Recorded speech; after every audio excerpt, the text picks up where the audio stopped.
அனைவருக்கும் வணக்கம். தெரிந்து கொள்வோம் பாருங்கள். வீட்டை விட்டு வெளியில் செல்லும் போது போயிட்டு வரேன் என்று சொல்வது நல்லது. பெற்றோரின் கஷ்டங்களை புரிந்து கொண்டு வாழ கற்றுக்கொள்வது நல்லது. உங்கள் வளர வேண்டிய இளம் வயதில் கவனத்தையும் நேரத்தையும் சிதறவிடாமல் இருப்பது நல்லது. இளமையில் சேமிக்க கற்றுக்கொள்வதும் நல்லதாகும். எந்த ஒரு சூழ்நிலையிலும் பெற்றோரை நன்றாக கவனித்துக் கொள்வது நல்லது. அவசரத்தில் எந்த தவறான முடிவையும் தன்னிச்சையாக எடுத்து வாழ்க்கையை இழந்து விடுவது நல்லதல்ல.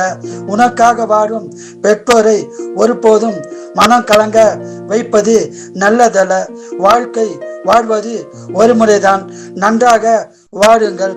வாழ்க வளமுடன், நீங்கள் நலமுடன். நன்றி, வணக்கம்.